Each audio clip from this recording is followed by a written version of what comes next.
Dr. Faizal Mr. Alonso, and my friends.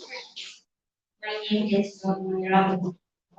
Together with me, I'm Pooja bin Maliki as the moderator for this chat. It's this relevant and participants for today's presentation session. Before we start, I would like to read the rules and regulations that need to be applied during the whole event. Number one, the time allotted for the presentation section is only 15 minutes. Number two, the time allotted for the question and answer section is 5 minutes only and stops when the presenter starts responding. Number three, the panel can only start asking questions when the presentation session has ended. Number four, the bell will be rung once in the 10th minute of the presentation and twice in the 15th minute of the presentation. Marking that when the question and answer session will begin. Number five, questions from the attendees should take precedence over other else. Now, let's start the survey with the first presenter. Nur Afika from the survey to present her presentation. Please welcome. Okay, Assalamualaikum warahmatullahi wabarakatuh, and a very good afternoon to ladies and gentlemen. So, today my name is Nur Afika, and I'm going to present about my survey on perception, belief, and knowledge of reflective writing among CASL teacher trainees. Okay, let's move on. Oops, sorry. So let's move on to the background of the study. Okay, ladies and gentlemen, first of all, according to both reviews and in 2011, there is a general understanding that because teacher education program cannot prepare future teachers in any aspect or situation. So they all agree that in order to prepare future teachers to become a very good teacher, so we have to help the teacher trainees to become thoughtful decision makers. So due to this, teacher trainees in teacher education program, especially in practical program, two practical programs, they have to do two reflective writings, which is weekly journal and also daily reflective writing. So these journals and reflective teaching reports to the reflective writing are used in order to provide the reflective moment on teacher trainees experience or journey. So we all now can get the idea that how important reflective writing is in order to shape teacher trainees. So what is the problem today? So in perception, okay, according to Smallville and Wilson, when teacher trainees are forced to write reflective journal, reflective writing and such, the reflective writing will not be genuine. And according to all Ross, Isaiah, Shanti, and Wu, okay, writing reflection, this is with the belief of teacher trainees. Writing reflection is a waste of time. So, and they prefer to rely on past experience in the classroom. And in the aspect of knowledge, because teacher trainees lack in pedagogical knowledge and also content knowledge, so they feel overwhelmed. And when they are overwhelmed, it takes much longer time for them to write reflective writing, which make them late for the late submission of the reflective writing. So that is according to Monira. Okay, so the purpose of this of my study is to investigate the perception, belief, and knowledge of reflective writing among RPG KBRI TESOL teacher trainees. So these are my objectives. My research question, first of all, is what is the perception of teacher trainees in the process of reflective writing? Second, what is the belief of teacher trainees on reflective writing in teaching practice? Third, what is the level of knowledge of teacher trainees on the concept of reflective writing? So the significance of research is that from this research that answered by the teacher trainees, so will inform especially the IPGM and also KPM about the potential improvements that can be made to the syllabus and guidance of how reflection is understood by the teacher trainees in the teacher education program.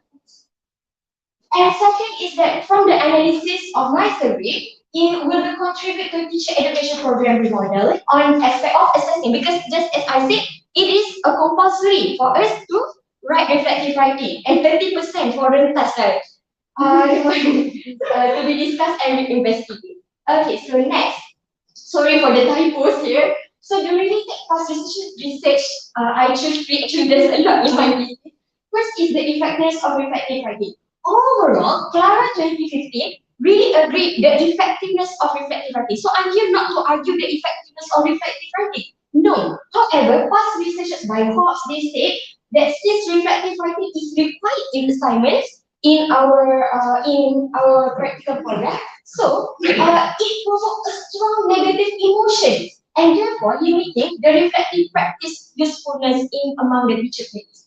And also, reflective writing is a waste of time, just like Munira said just now, because it's a waste of time because they prefer to fall back on the frequency understanding and how the purposes are conducted. They just prefer to, last teacher do this, so they prefer that instead of do some reflection.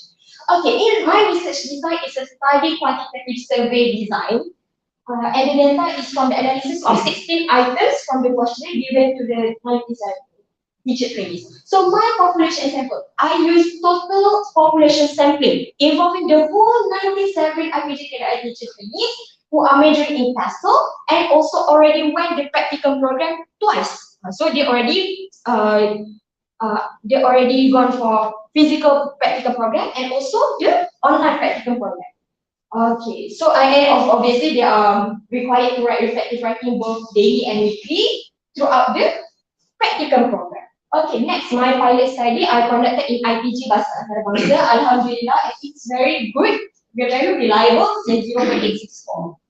Okay, my instrument for data collection, I use Mackenzie's Teacher Trainees Reflection Questionnaire, which consists of 16 items that need to be answered using Likert scale. So my section consists of 4 sections. First is responding to the information background, like gender, age, and also unit class. Section B is teacher trainees' perception on the practice of reflective writing. Section C, teacher trainees' belief towards reflective writing and helping them to develop teacher practice. And last but not least is teacher trainees' knowledge on the expectations towards them in reflective writing. Okay, so using Likert scale, okay, number 1, strongly disagree, number 2, disagree, number 3, quite agree, number 4, agree, number 5, strongly agree. Okay, keep in mind, according to Mackenzie, the developer of this questionnaire, okay, the mean score higher than 3.0 in any section considered positive result. But if the mean score is below than 3.0, is considered as negative result. So let's say if section B, the mean score for perception is 3.0, is considered the teacher trainees have positive perception. If below than 3.0, it's considered negative perception. Okay, so next. These are my research procedures, statement of the problem, set objective, consult supervisor, using SPSS. I use 22nd version of SPSS. Okay. And then my data collection, okay, I use Google Form. The link and the responding can easily participate. So when I give them Google Form to WhatsApp to everybody, to 97 teacher trainees, they have to use e-pembelajaran email. So there will not be any 2 times of answering the questionnaire. So the participants were informed about the purpose of the study and the consent form was given. Participants declared that their participation was voluntary. The responses were only used for the study and would be strictly confidential. And the items will then automatically saved in my Google Drive to be analyzed. Okay, so the data analyzing procedure is first I extract demographical data, and second I make a normality test of the data, and alhamdulillah it's below than the square is below the negative one, means a perfect bell curve. Okay, the distribution will not be very far away. Okay, so and then I will analyze the data of mean, mode, median, and percentage. Also standard deviation for section B, section C, and section D. Then I write the discussion, and then last but not least, we write the conclusion, implication, and recommendation. So let's move on to data findings. Remember my research question? Question: what is the perception of teacher trainees, belief, and also knowledge? Okay, so now look here, the mean for my for the questionnaire. Okay, basically 4.55, 4.06. Okay, remember what I said? Below, above than 3.0 is considered positive. Below is negative. Okay, so let's look. 4.55 positive, 4.06 positive. Okay, we skip here first. 4.26 positive, 2.39 is negative, and then 3.48 is positive. So you can see here, okay, they value reflection. Reflection is something come naturally. However, teacher trainees have difficulties in making time to reflect, and they find out that make journal writing is not easy. And above all, it is positive. However, the total for perception mean is considered 3.6, which I said above 3.0, which is considered, my research question is answered that teacher trainees have positive perception in the process of writing reflective writing. Sorry. Okay, so I've already discussed it. Okay, so now the data on my research question too regarding belief. Okay, you can see here that all of the items is be above 3.0. So it means positive. So basically, the mean here is 4.38. So it means that teacher trainees in IPC have positive belief in the concept of reflective writing. Okay. So, in research question 3, regarding the level of knowledge. So, level of knowledge. Okay, 4.24, 4.21, 3.0. Okay, this is a bit quite shaky here. I do not have difficulty with the concept of question.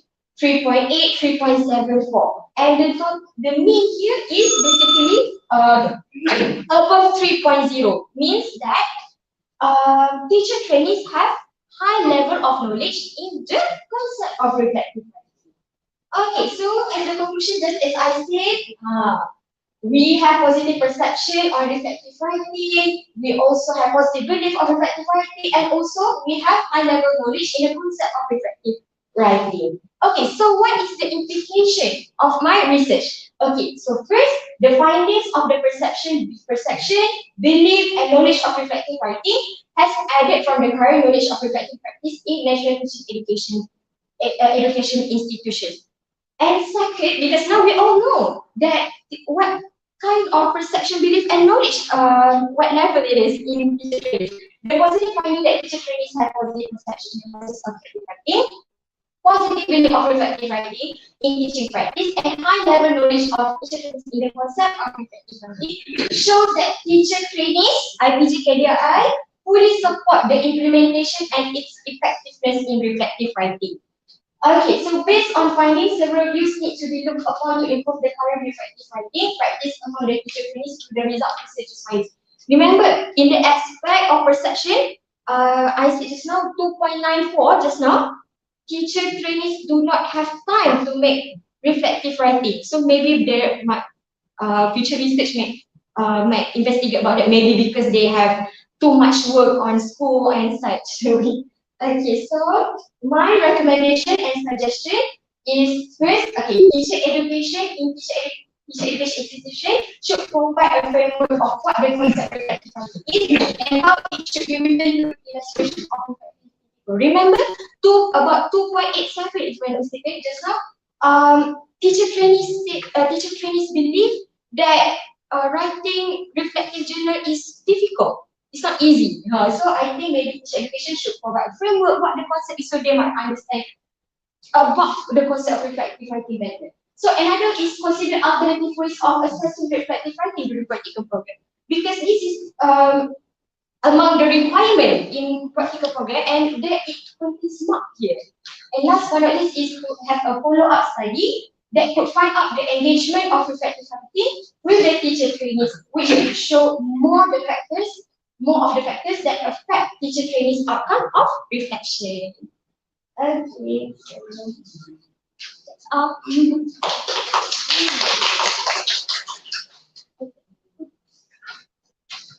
Thank you for your presentation. The ceremony will now continue with a question and answer session. Please welcome Dr. Faiza Binti Jafar and Mr. Ahmed Hussein to ask any questions to the presenter.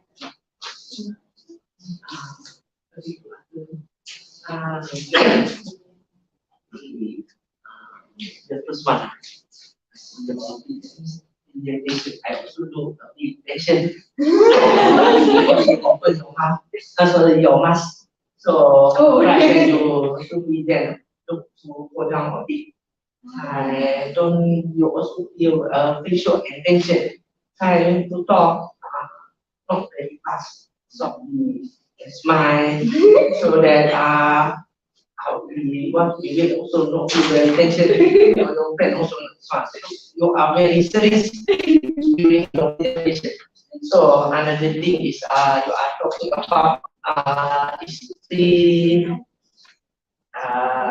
perception, belief, and knowledge. And the next one, when you recommended and suggestion, consider alternative way of assessing reflective writing during the critical project. So consider alternative way assessing. So try to another suggestion. Try give us what is the alternative way of suggestion that you suggest, right? What is the what our lecturer here should do. So this one, so that we can see in future how to improve the reflective writing. So because I go through your abstract, so you also write down recommended teacher education division to revise the practical program course. So how to revise this thing? This is something that's important when you give a suggestion. We think, try to give a detail, something when you explain here in your PowerPoint. Okay, you just write down. When you are give an explanation, this is what is the point when you are talking about this thing.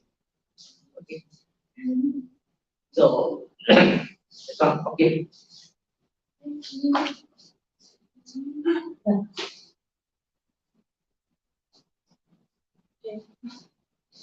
Okay, congratulations that you're done with your thesis.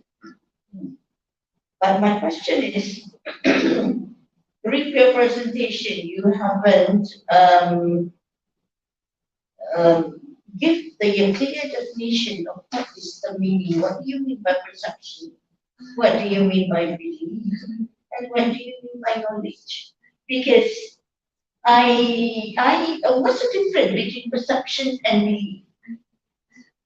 Actually, I initially I want to put the because I look at the it doesn't require to put the opposition. However, okay, there are three things: perception, belief, and also knowledge. Okay, perception is regarding what teacher trainees think during the process. There are three processes. During conducting reflective writing and also post-reflective writing. Whether they feel ready in pre-reflective writing, whether they are ready or not to do reflective writing. Because they feel you can see in my question.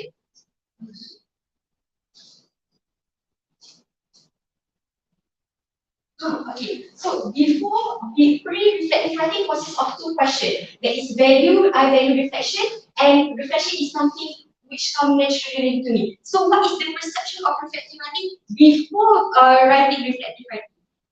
And during conducting reflective writing, does it easy to make time to reflective writing? I mean, I have time to conduct reflective writing. And last but not least, is this two questions is after reflective writing. Is it just writing reflection is easy? And do you think that it is a waste of time? So perception, there is a credit, I don't remember the name. Perception is actually what teacher trainees think. And belief is about trust. Credit, I don't remember the name. Credit is trust and self-efficacy. So you can see in my question, okay, belief is trust and efficacy. So the first question, is it helping refine my teaching skill? Do I believe that? Do I believe that reflection helps me to consider different ways of doing things? Do I believe that keeping a journal helps me to engage in reflection? See, the difference is perception is way of think. Belief is trust. So in my research question, Who's the definition that you use? I don't remember. Is it Pajaris? Yes. Is it Pajaris? No, it's research. I will pass research. Yeah, I know what it's because for belief, the key person for belief is Pajaris. I don't remember the name, sorry. So because actually I don't really understand why do you use the different keyword. Okay, for question number one you use perception. Question number two you use belief. Whereas actually belief and perception are two very thin line. Yes, it's very actually it's very how do I say, it's very difficult actually to really differentiate between perception and belief. So I don't really understand of why you use perception in question number one and belief in question number three. And question number three, you use knowledge. Whereas knowledge, there are two kind of knowledge, right? Pedagogical and also content knowledge, right? So who's that? who's who are you using that? That's okay. It's okay. In my survey, for the perception is all about the process of reflective writing. The mindset, the thinking of the Japanese in the process of reflective writing. But in belief, it's all about self-efficacy and trust. How trusting are you in your reflective writing? Perception is way of thinking. I mean, the process. I feel lazy to do so. What do I feel? Do before, even after reflective writing. But in belief, trust. Do I trust reflective writing? So in what aspect? And I trust in my writing is that. My question. Okay. So I think in the future, okay, if you really want to, let's say you want to pursue your degree, your masters, I think it is better for you to really know what's the difference between perception and also belief, because that will okay. It's okay. Thank you very much, Aviva. I think you have done very well for your level. Okay lah, acceptable. Okay. But in the next time, sebenarnya for this for degree for you to use three different, that is what is key. Okay, perception, beliefs, and also knowledge. Okay. Thank you so much. Okay.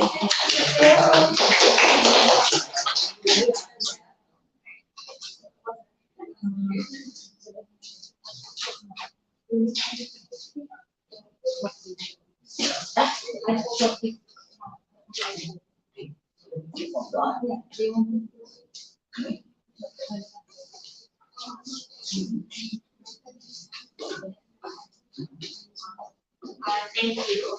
Now, please welcome the next presenter, Arnold Pedro from Level 4, to present his presentation on this level.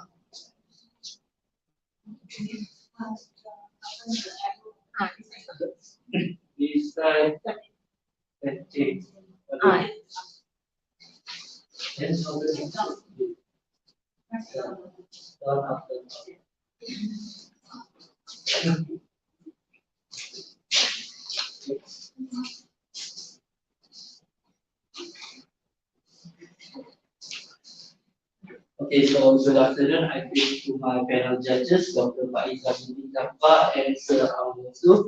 My name is Arnold Pedro, and my Viva is going to be different than others one because I am doing an action research. So my title of my Viva is Equals Enhancing Year 3 Pupils Understanding and Interest in Possessive Pronouns. Okay, so we'll move on to the background of the study. So, in my background of the study, in 2009, Malaysia is known to have the third highest English proficiency index, EPI, in Southeast Asia. However, most Year 3 pupils lack the understanding to use possessive pronouns. This can be seen by their speaking and writing skills in the classroom. So, based on my experience during my practicum, I witnessed that the Year 3 pupils are not very proficient in possessive pronouns. And I have come up with a solution that this may be due to the lack of interest among the pupils in learning English. So therefore, according to No Highway, learning in English subjects will be interesting if it involves integration with information and communication technology. So that is why I came up with eQuiz, which is my intervention that relates to the use of ICT. Okay, so the statement of problem. So the first one is the lack of understanding in English in learning English, especially possessive pronouns. And the second one is lack of interest among year 3 pupils in possessive pronouns. I'll move on to the purpose of the study. So the purpose of the study is to promote understanding of year 3 pupils in possessive pronouns. And the other purpose is to cultivate interest among year 3 pupils in possessive pronouns through the use of e-quiz. Okay, so for my research objectives, I have two, which is the first one, e-quiz improves year 3 students' understanding in possessive pronouns. And the second one is e-quiz attracts students' interest to learn possessive pronouns through interactive slides. So in terms of research questions, I also have two, which is does e-quiz helps to enhance students' understanding in possessive pronouns? And my second research question is does e-quiz attract students' interest in learning possessive pronouns? Therefore, I have come up with two significance of the research. So the first one is to help people in identifying possessive pronouns correctly. And the second one is cultivate interest of the pupils learning through the use of ICT. This is because what I have just spoken earlier is mainly about enhancing the pupils' understanding and interest among year 3 pupils in learning possessive pronouns. So based on this, I have found 4 past researches that is related to my research. So the first one I found was from Salamat bin Takim. So Salamat bin Takim, he reveals the interests and factors that influence Form 3 students towards the effectiveness of life skills teaching. This is related to my study on the interest on the pupils in possessive pronouns. And the second past research is from Well SH Basri, okay, which is ICT adoption impact on students' academic performance, which I have just explained earlier. E-quiz is a form of ICT. So what I am going to make a study on is based on Basri because he also implemented ICT on the students' academic performance. In my case, is possessive pronouns. Okay, so Chiraz Karamti, he also made the same study as Basri, which is to measure the impact of ICT on academic performance. So the same as the second one. And the fourth one is Ruksana Hussein. So Ruksana, she studies about the effectiveness of using technology in English language classrooms in government primary schools. This is mainly because I'm using a technology which is the implementation of ICT, eQuiz, in my English language classroom. So this can relate to my study based on this research. Okay. Okay, so move on to the research design. Okay, so the typical AR design is Chemist and McTaggart's model, action research model. So based on Chemist McTaggart's model, I will do 2 cycles on my research participants to gather samples, which is the first planning, action, observe, reflect, then I will revise the plan and then continue with the action, observe, and reflect. Okay, move on. Okay, as for my population and sample, I will be choosing 3 research participants from Year 3 Sekolah Kebangsaan Undang. Okay, so the identities of my participants will be hidden, and I will be using pseudonyms to hide their identities. Okay, so the first one is this blue box right here, and then this yellow box, and then this red box. Okay, so for each of these boxes, they have their own pseudonyms. As for this one, as you can see from this picture, it is a guy, so I will be using a boy's pseudonym. And I will be using Jason as the pseudonym for this blue box character. Okay, so the second one is this yellow one. Yellow one, as we can see, is a girl. So it is, I will be using Natasha as the pseudonym for this girl. Okay, and for this third person, she is also a girl, if you guys cannot see, because I think you guys cannot see from here. Okay, so this I will be using Linda as the pseudonym for these research participants. Okay, so why did I choose 3 research participants? This is because 3 of these research participants, they both have different proficiency levels. Okay, so the first one is Jason. What I know from the school that he has a beginner level of English proficiency. So the second one is Natasha. Natasha has an advanced level of English proficiency in her classroom.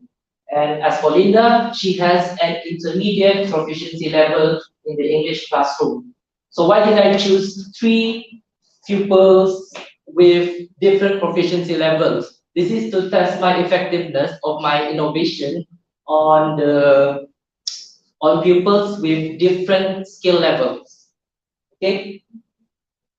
So moving on to the instruments used for data collection. Okay, so I will be choosing 3, which is the first one, document analysis, observation, and interview. Okay, I will be explaining this after this. Okay, after this. Okay, now document analysis. So document analysis, I will be using preliminary test and post test. So this is the example that I will be choosing for my pre and post test. So as for my pre test, I think every test is the same. It has 2 sections and has 5 questions for each section. So as for section A, as you can see this side, this is section A. So section A is a multiple choice questions which the pupils need to choose the correct answer, such as shown in this example right here. Okay, so the second section is section B, is a fill in the blanks. So pupils will need to choose the answers based on what I have provided below here, and then we'll fill in the blanks. And each correct mark that they have, they will gain 1 mark. So the total of this test will be 10. Okay. So 3 post tests, total 30 marks. So for 1 pre-test, it's equal to 10 marks. Yes. Okay. As for my observation, okay, in my observation, this is a checklist which I made throughout the whole session. I will be observing the students based on their body language, their interest, or their response, or everything. And I will be using this observation checklist. So the first one is shows interest on e-quiz. Second, able to use e-quiz efficiently. Third, feel motivated when using e-quiz. Fourth, feel competitive in achieving a high score. And fifth, portray understanding on possessive pronouns. Okay, moving on to the interview. So interview, I will provide 5 questions, which is a yes and no questions. And I will also provide a section which also includes the pupils' remarks or comments or whatever that they feel like they want to talk about based on my innovation. Okay, so this is my research procedures. So the first one, introduce the pupils to e-quiz.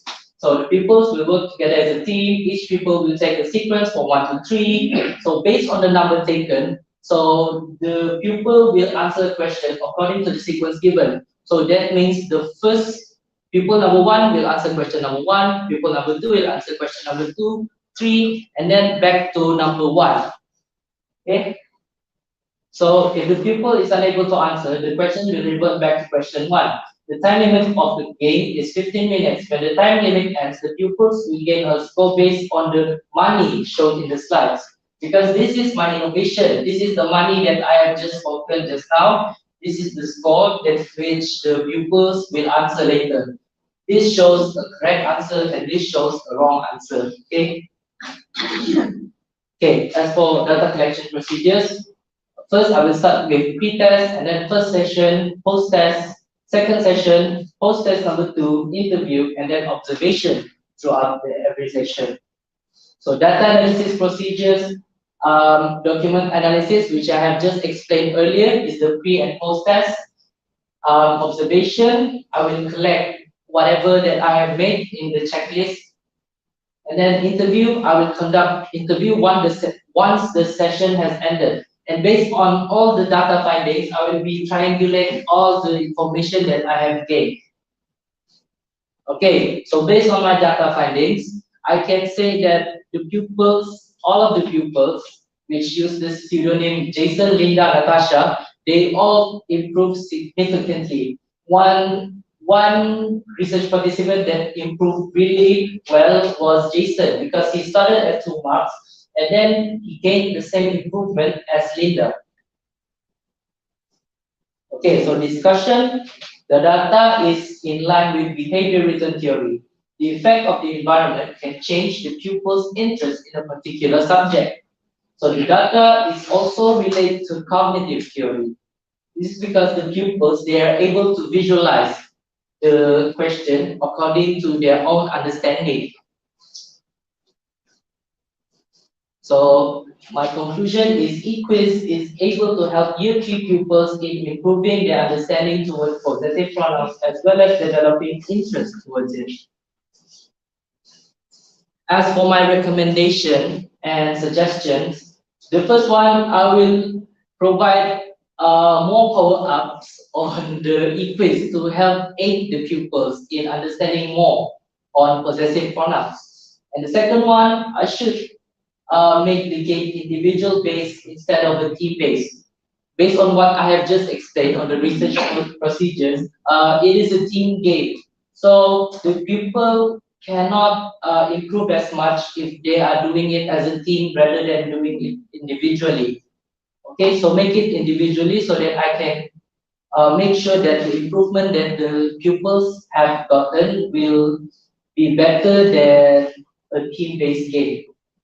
And then the third improvement that I can make is add a fun fact session after each question. So once the pupil have answered each question, they will somehow get a fact, a random fact about English that allows them to remember or understand or on what there is to understand about possessive pronouns.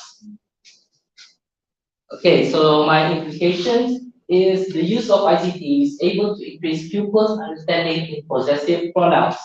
The second one is teachers must be able to maximize the potential of ICT to create a fun learning classroom. Okay, so that is all from me. Thank you.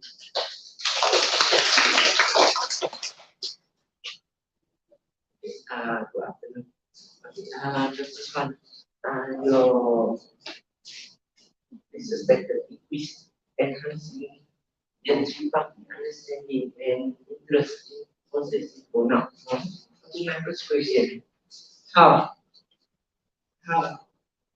you can improve student understanding and interest using this increase? Okay, so how do I make the pupils become more interested and gain more understanding in the use of e-quiz? So based on my innovation, it is a type of a quiz game which the pupils can participate and join. So based on having a surrounding like a quiz game, the pupil will feel more motivated in joining. So in terms of that, they are more interested in participating in the classroom. So when they participated, they will gain some sort of knowledge based on what they have answered in the questions that are given in the e-quiz. So this is how they can gain understanding and interest on the process from the view of your observation. Okay. The next one. Why you consider this e-quiz as a teaching aid?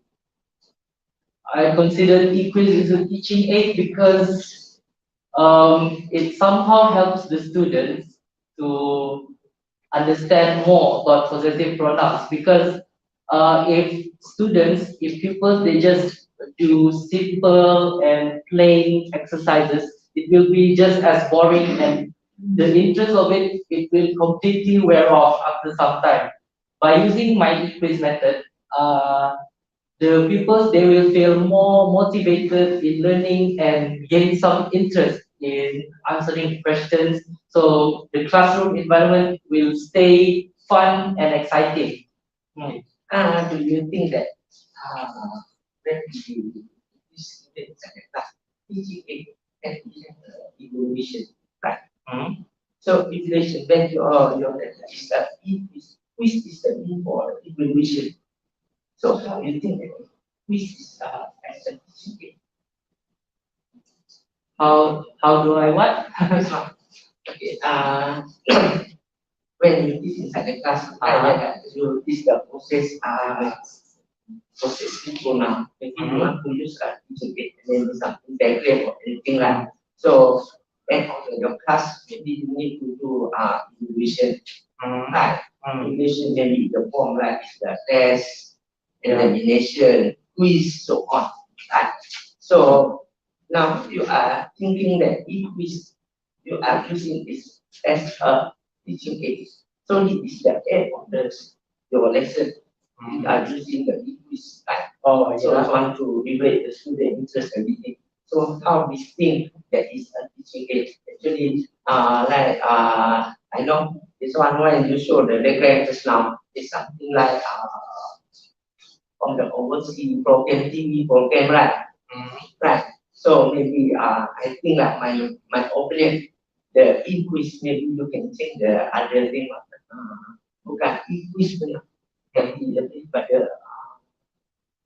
alat bantu mengajar, permainan, game or something like this one. Quiz bukan teaching, itu penilaian. Evaluate your lesson. Kalau you evaluate, sudah macam mana you nak dapat tahu pelajar tu berminat tak, pelajar tu interest tak, dan sudah tingkat ujian. You understand?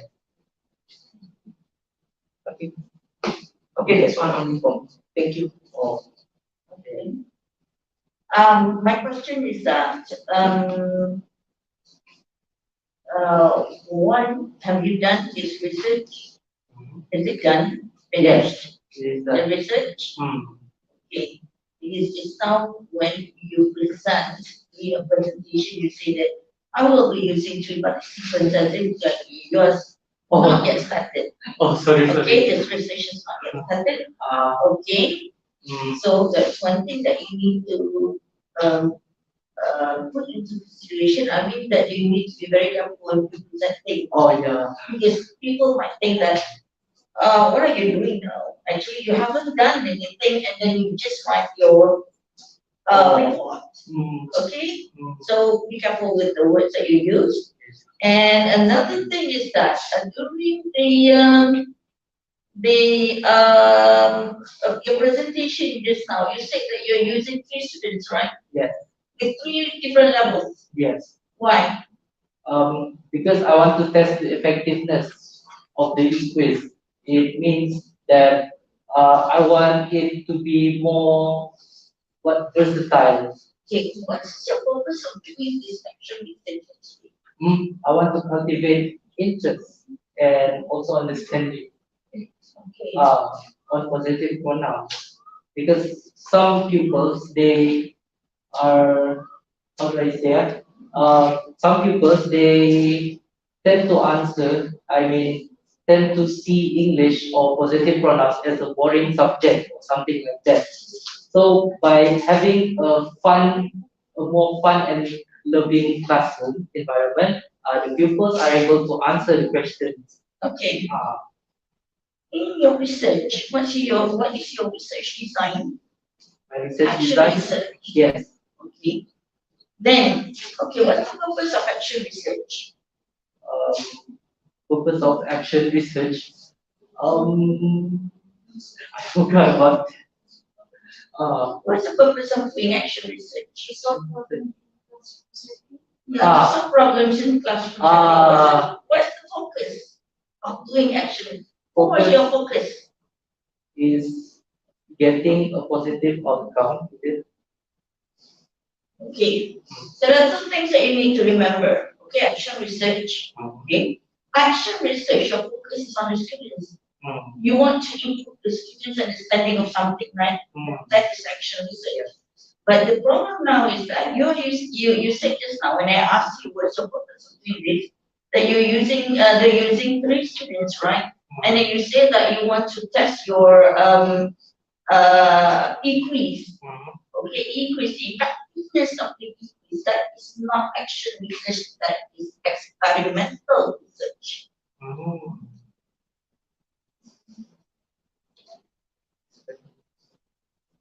That is experimental.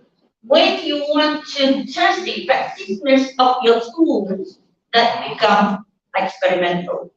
When your focus is on the students, to focus to improve the students' understanding of something that you want to help the students, that is action research. So there are two things that were very contradictory here. I'm not sure how you write in your thesis, but those are two things, that are two different things. Okay, so I think it's better for you to go back to your research, okay, your thesis, and go back. What I want you to do, maybe in your research, in your thesis, you should change a bit, I don't know, or else you'll be in big trouble when people look at your thesis and then they will say, okay, this is not, the design is totally two different things. Okay? Means that you kena tukar balik. Okay, if you say that you want to test the effectiveness of your innovation, that is experimental research. Okay, so tukar nanti you want this fine. So because you want to use the quiz to improve the students' understanding. Because you look at the title of your research, right? The title of your research is and also your research problem is also lack of understanding. Students lack of understanding, right? Just now. So you shouldn't put this of different skill levels to test my innovation. Itu akan menjerut leher you. Okay? Okay. Buka balik Becky balik. Okay.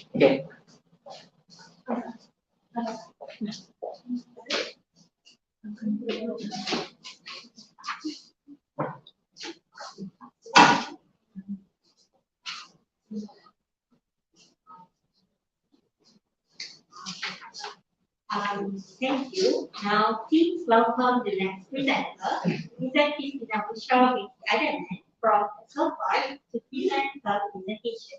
Please welcome.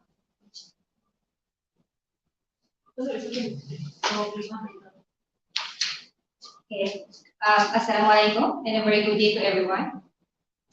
Today, so I'll proceed with my Bible, investigating the factors affecting the motivation level of non-TESOL PISMP STEP 7 IPGKDRI students in learning English language. Before I proceed further, let me introduce myself. My name is Mizan Christina Bushra binti Ananak, and I am from TESOL 5. My supervisor is Madam Suhana binti Ahmad. Okay, now let's take a look at background of the study. First, English language in Malaysia. As we all know, English language is compulsory in all levels, primary, secondary, and tertiary. And according to Ratnasamy and Chua, university undergraduates need to sit for MUET in order to obtain their degree. Not only that, certain courses require them to achieve either Band 4 or Band 5, such as TESOL and Law. Okay, second, non-TESOL PIS and P77 can IBG KDRI students.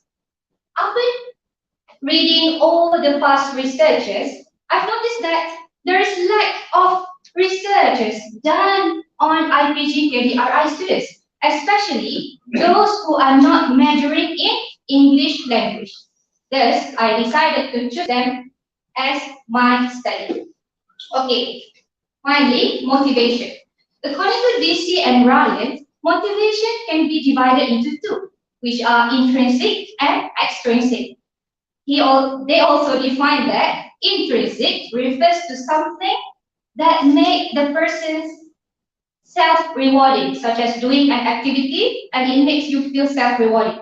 Meanwhile, external motivation, extrinsic motivation, refers to external sources or unique goals or compliments or rewards from other people in order to do something. Okay, now let's take a look at the problem statement. According to Shami, 2015, students had negative feelings and fear regarding classroom instruction. Classroom instruction in what? In English language. And second, Mahara Muhammad. The study among UITM students also show that the mastery of English language among Malaysian undergraduates are very low. After conducting the study, she noticed that the students can read and write. However, when it comes to listening and speaking, they were barely able to speak. Okay, and then Diana, 2017, mentioned that despite 11 to 12 years of formal study, as I mentioned earlier, primary, secondary, and tertiary, the public university undergraduates, which are in year 4, still have a hard time to use English language, especially to write introduction in English language for their English project. Okay, and finally, according to Soraye et al. 2020, he mentioned that the most prominent factor is the lack of motivation. Okay. Now, let's take a look at my research purpose. There are 3 research purposes.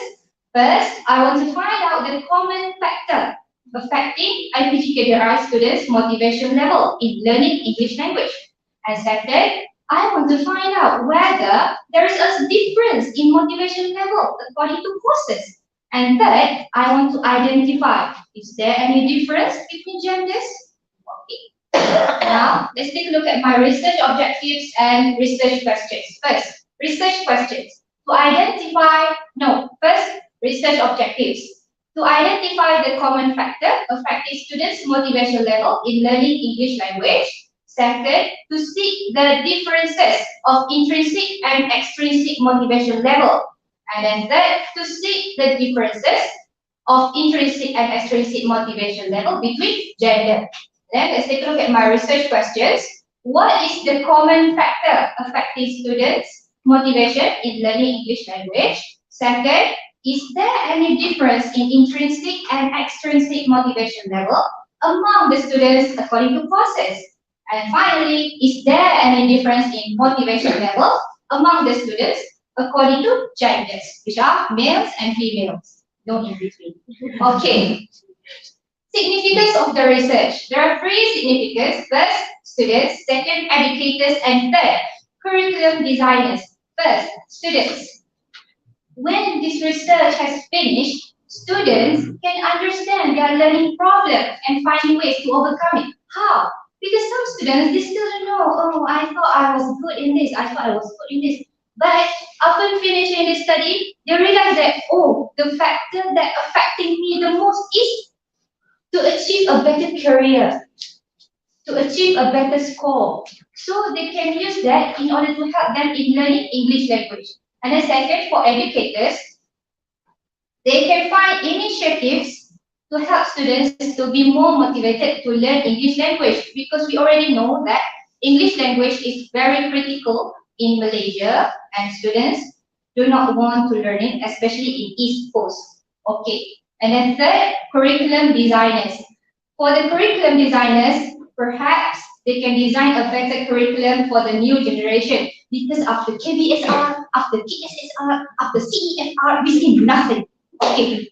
Why? Because as you can see in the PISA nowadays, our reading score has decreased compared to 5 years back or 4 years back, if I'm not mistaken. Okay. Now, let's take a look at the past researchers. Lucas, in his study in Manila, showed that the 240 freshman college students, they are intrinsically motivated to learn a new language. Okay, that is study in Manila. However, let's take a look at in Malaysia. According to Azina Murad et al. 2014, it was mentioned that the Malaysian university undergraduates only study due to examination. And it was stated that female students have higher extrinsic motivation compared to the male respondents.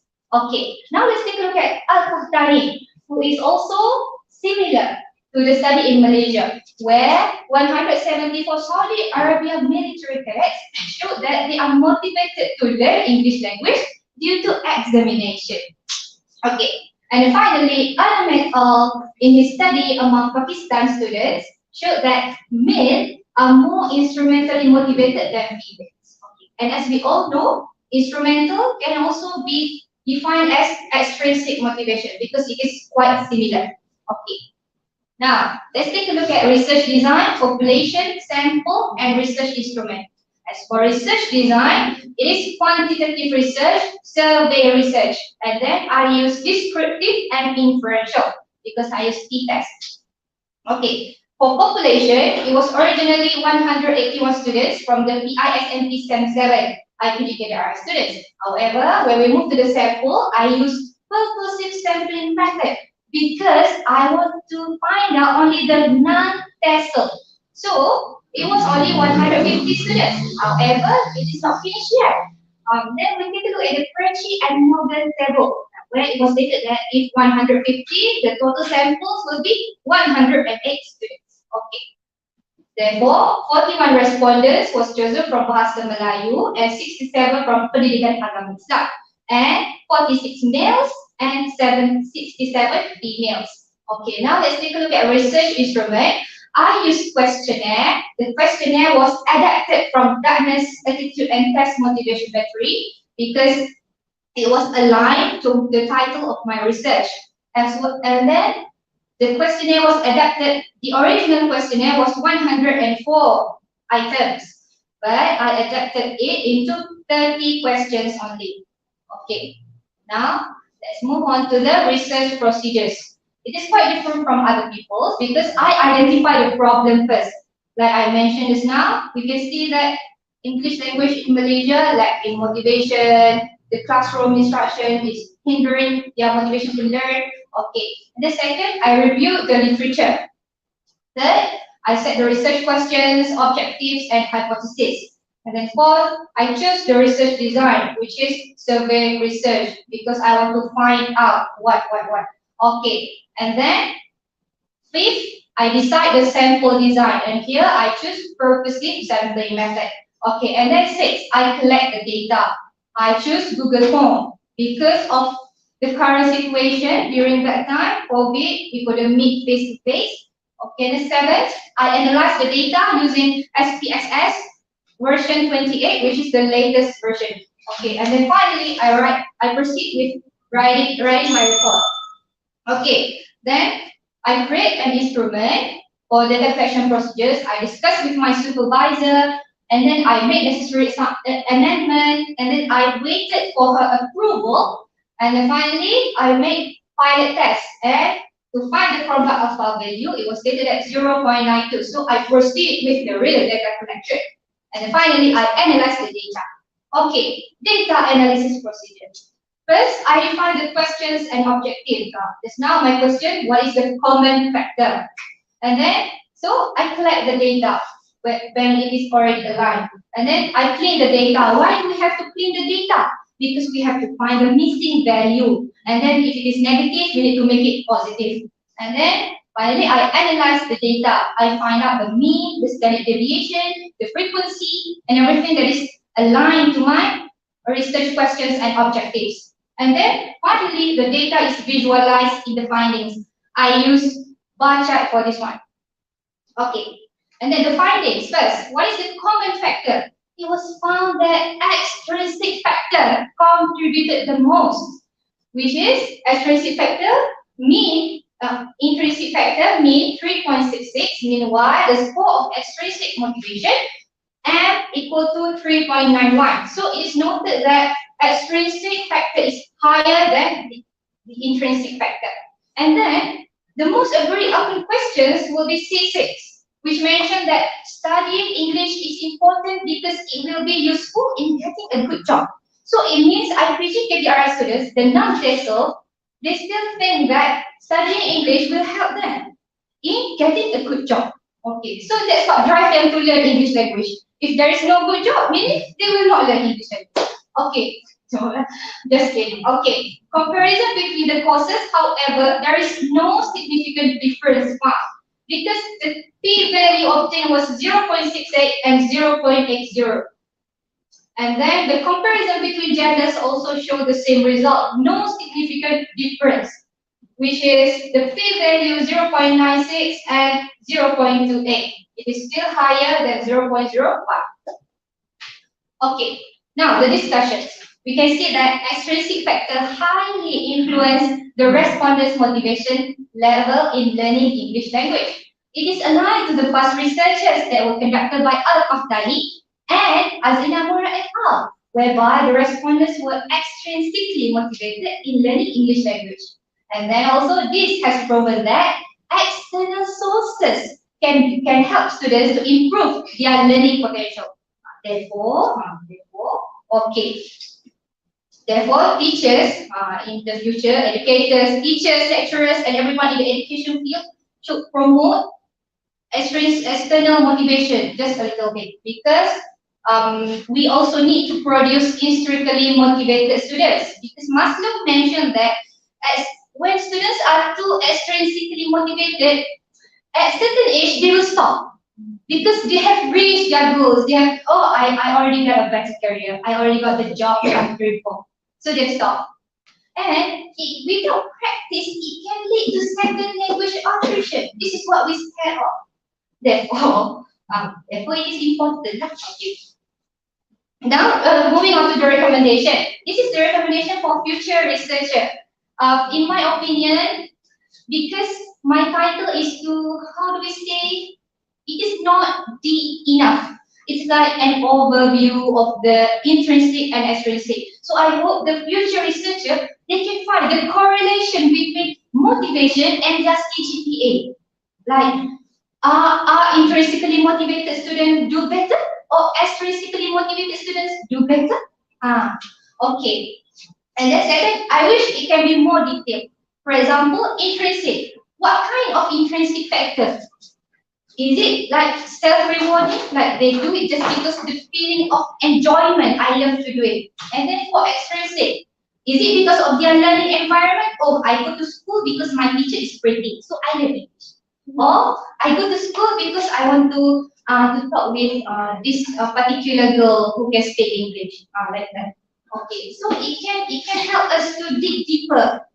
Okay, and then for sample, I couldn't find a significant difference like it's now because my sample is quite small compared to the past researchers. As you can see just now, the past researchers, they can find the difference. Therefore, I hope that the future researcher can increase the sample size into 200 and above.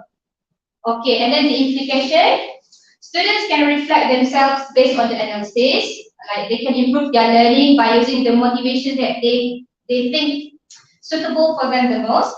And then for educators, they need to work on preparing the students with extrinsic factors such as giving motivation, giving compliments, and whatever they can do in the classroom. Okay, and then the last one is expose them to fun learning activities. This is to promote intrinsic motivation. Because without intrinsic motivation, extrinsic motivation is nothing.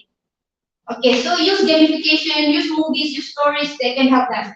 And then finally, to the Ministry of Education, maybe they can organize more strictly motivated activities such as global programs where students can visit certain countries and then talk and then see how the people there live.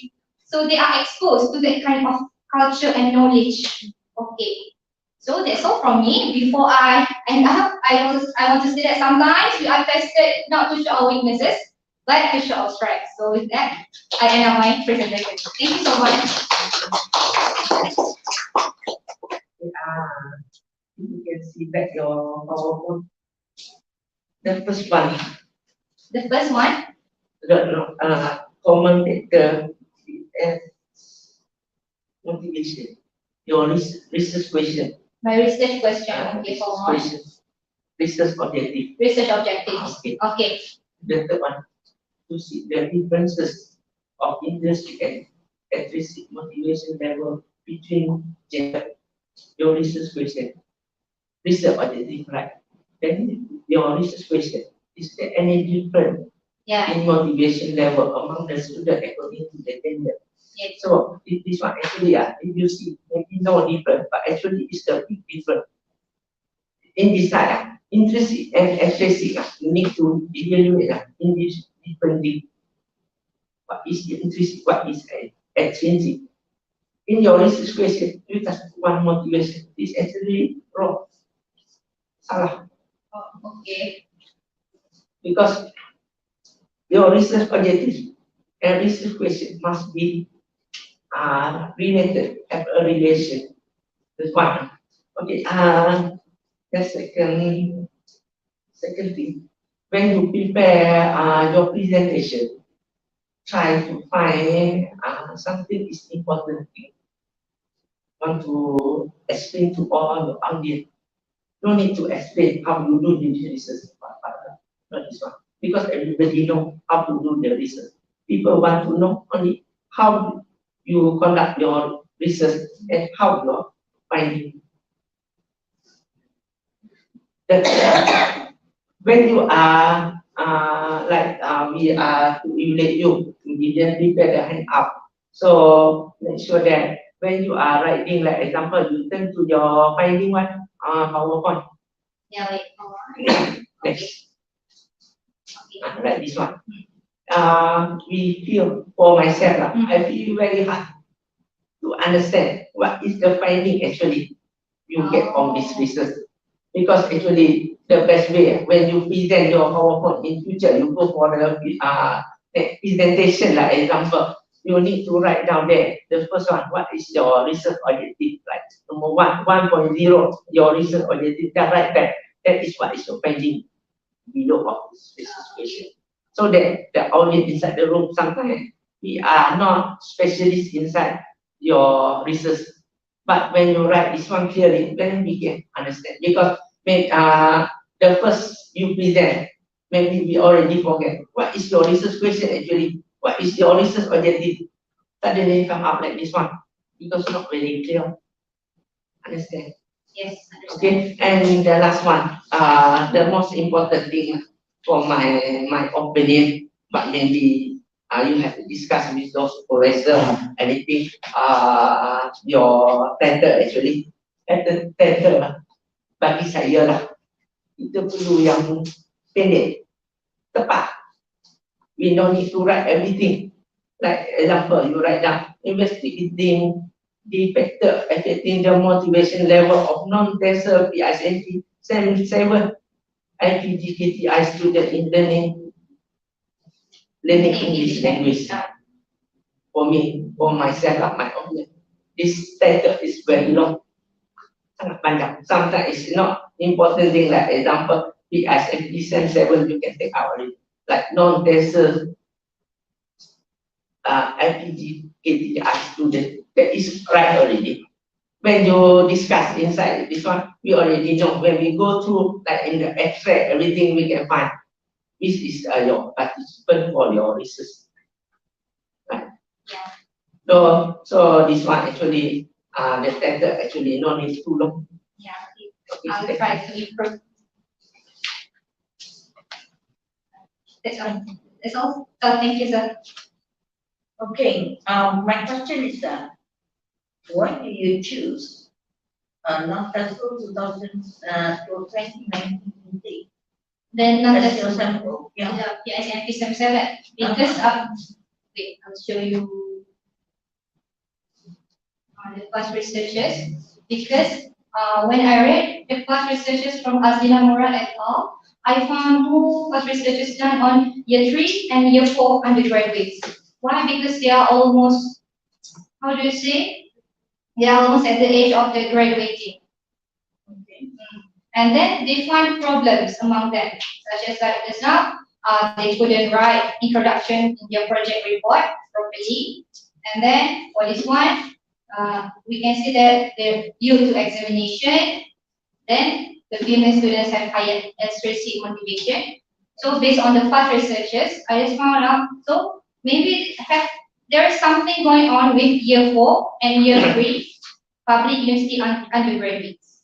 Okay. That's all. Okay. That is for IPTA, right? Okay, I mean that for Yeah, for public IPTA. university, university, right? But what I'm thinking now is that the semester 7 students, right? Yes. In our IPG, Yes. semester students, 7 students in IPG, they are no longer learning English. Yeah, I just want to, because of the past researches only. So And- what's the purpose of And doing then this? when So I, what's your contribution towards that? When you doing something that is, after that, so what? Okay, so what? But then I think if you choose other sample like PISMP semester 1 students, okay, semester 1 students because they are learning English, right? So they are still something to do with that, right? But semester 7 for me, semester 7, I don't know. I don't know what's the purpose. Okay, why are you using them? Why are you choosing them as your sample semester 7? Because they are no longer learning English, and they're not going to learn English anymore in the future. I mean, for before they graduate. Yeah.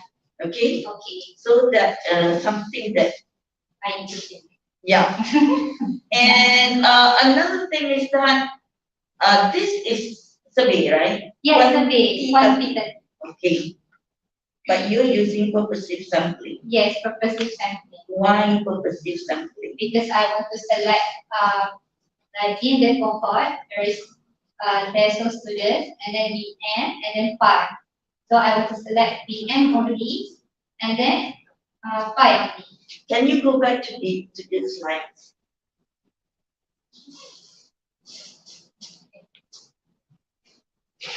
Okay. And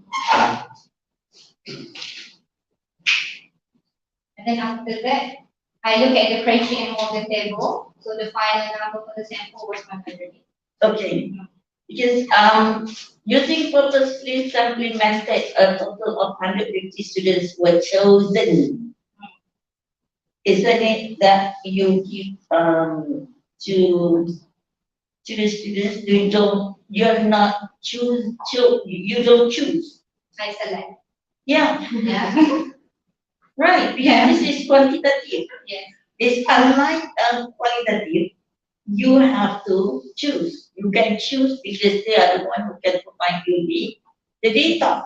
But this is quantitative. You give to, because of the word were chosen. Yeah. That will, They will eat me. I don't know. Okay, it's okay. It's okay. The final number based on that, and then the final number sample was selected. The word that you use, okay? So in writing research, actually, the words that you use is very, very important, especially when you are using quantitative, qualitative. Okay? Okay. Be careful in the future. Okay, that's all. Okay, Thank then you.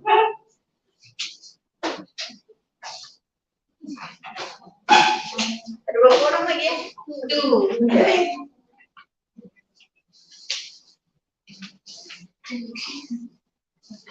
Thank you. Now, please welcome the next presenter, Rosafira Ahmad from Lesson 1 to present her presentation. Please welcome.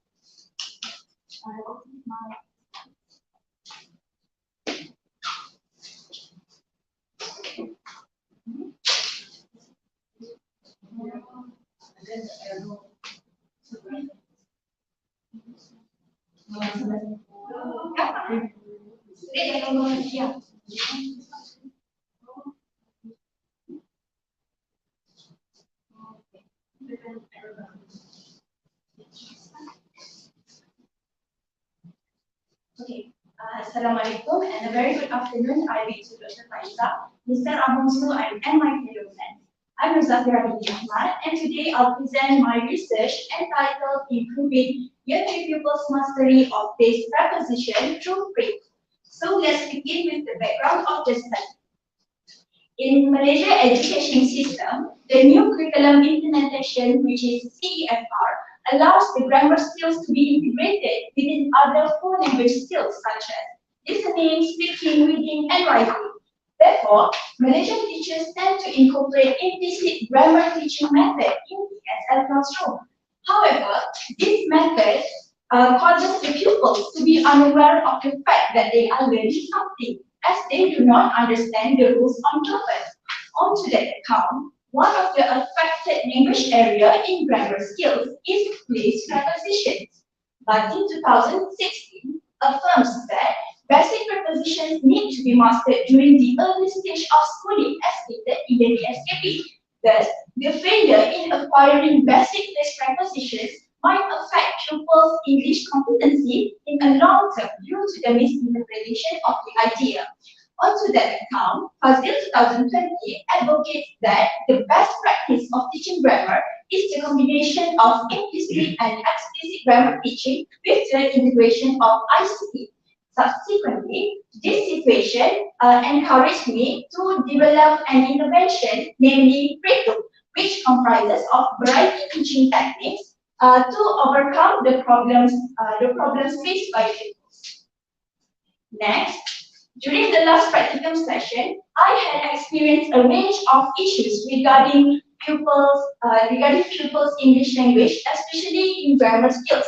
For example, most pupils view grammar skills as the frivolous part of the lesson, which leads to many errors constructed, especially in place preposition. For example, first of all, in terms of action, when I conducted Simon Says game in the classroom, some pupils are able to comprehend the concept of this preposition. For instance, when I say, Simon says, stand next to the chair. Some pupils even stand behind and also in front of the chair. Thus, their lack of comprehension inhibits their enjoyment in participating in any language activity in the classroom. Next, I also observed that these pupils constructed many errors in their written works, such as MCQ, exercises, and also essay works. This situation occurred due to their lack of grammar knowledge in the classroom. Other than that, I also figured out that their problems also arouse from teacher supporting material in the classroom, where there is a cultural mismatch in TEFR textbook. Okay, next, on to the account, this study is conducted with the purpose to improve year 3 pupils' mastery of these prepositions through efficient teaching methods and support for their grammar acquisitions. Other than that, it is also to promote student-centered learning by arousing their interest to actively participate during the activities. In short, the research objectives are to improve pupils' mastery of base preposition through the use of Pareto, to arouse pupils' interest in learning base prepositions through the use of Pareto. Meanwhile, the research questions are: does Preto improve pupils' mastery of these prepositions? And does Preto arouse pupils' interest in learning these prepositions? Furthermore, this research is also significant for the pupils as it provides the opportunity for them to comprehend a deep understanding on these prepositions. Other than that, it also benefits their academic performances, especially in the core English language skills. Other than that, for the teachers, this study assists teachers to discover a lot of opportunities in the 21st century teaching styles. And it also gives a new insight to the teacher to improve a grammar teaching instruction in the classroom. Other than that, my study is also linked to few related past researches. First of all, I discovered that there are past researches regarding the difficulties of mastering these prepositions. Muhammad in 2016 affirms that pupils aged from 8 to 11 years old face difficulties in this preposition through a process due to the lack of understanding. This is supported by Kim 2019 in his study on guided written works that shows that his pupils also reluctant to insert these prepositions in their writing, which in turn make their writing ineffective.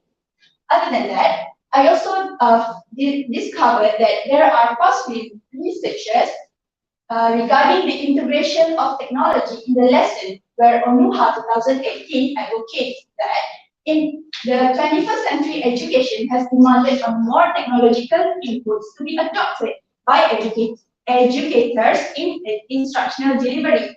Other than that, Mirano 2021 also affirms that his respondents effectively acquire the grammatical components that are highlighted in the TikTok video due to the attractive features. Onto that account, by searching and by learning and discovering about these past researchers, it allows me as a researcher to find a gap within the literature and allows me to fill in the gap with my own study. Next, my research is adopted by using an action research which is developed by a model of Harris and McTaggart Action Research Spiral Model 1988. In this model, there are four basic and important elements which are plan, action, observe, reflect, which are conducted in 2 cycles and also the upcoming cycle if needed. Hence, my research is conducted within 3 cycles. Next, for the population and sample, 3 pupils were chosen from Year 3 Ibnu Hajar of SK Bandar Hujan. They were given pseudonyms of Lamia, Nurul, and Kaisa, and they were chosen as research participants because they exhibited a weak level of mastery in these prepositions from their preliminary investigations, such as their writing exercise and also the interview with the previous English teacher.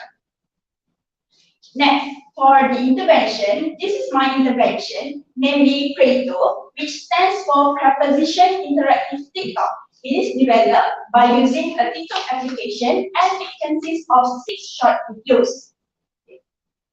So for the intervention implementation of cycle 1, for video 1, video 2, and video 3, they comprise of videos about teaching place prepositions by using more and a lot of examples, and also I incorporate the use of total physical response by using body gestures for video 1 and video 2.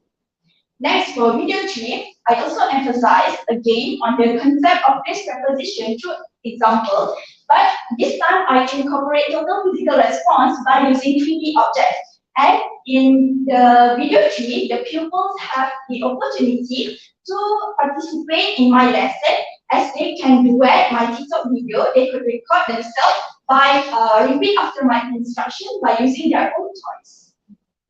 Okay, next, for the intervention implementation for cycle 2, I developed other 3 short videos which comprise of, the first one is I invent a digital story of animal themes that focuses on these prepositions, because this situation could encourage their level of understanding on this preposition through story, as I think that story could attract the people's attention and interest to participate in my lesson.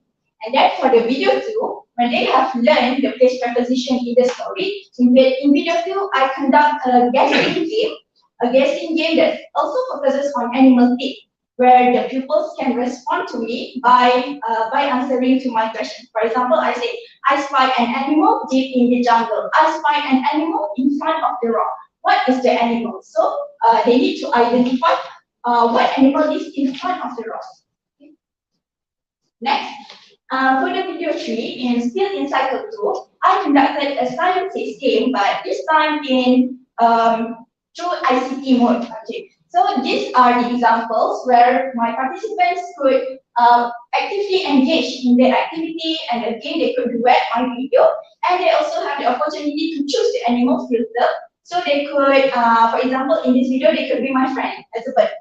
Okay. Ooh.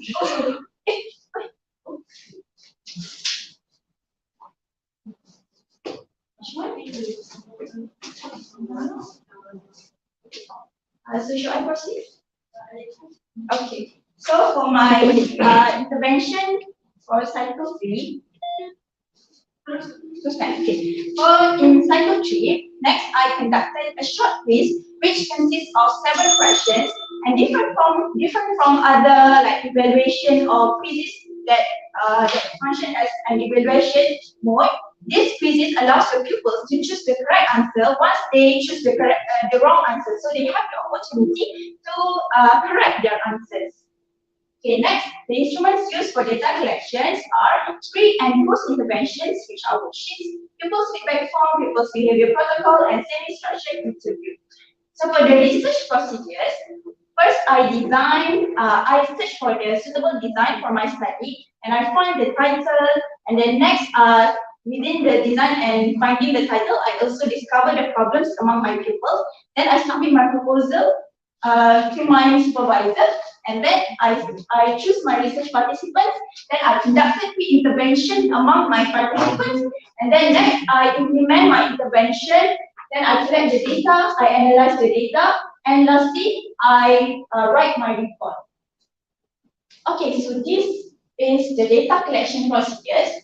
In data collection procedures, I divided the process into 3 procedures within the intervention implementation. Where before the implementation, I conducted pre-intervention among my participants. Then, during the intervention implementation, I observed their participation continuously by using behavior protocol, which consists of 5 steps. Then, after the implementation intervention, I conducted interview to discover their experiences by using Pareto, which consists of 6 questions. Then after interview, I conducted post-intervention among them to determine their level of understanding on case prepositions after being introduced to Pareto. And then lastly, the pupils need to collect the given emojis in the feedback forms, such as the emojis of happy or sad. Okay, and then, anyway, and this during and after data collection procedures are repeated for other 2 cycles. Okay, then for the procedure, after I am done with the data collection, I start to analyze my data. For example, first of all, I use qualitative analysis for the post intervention, where I establish a clear link between their scores and their level of understanding. For instance, their increment of their scores show that they have answered most of the questions correctly, which indicates that they have achieved a profound understanding on the place prepositions topic.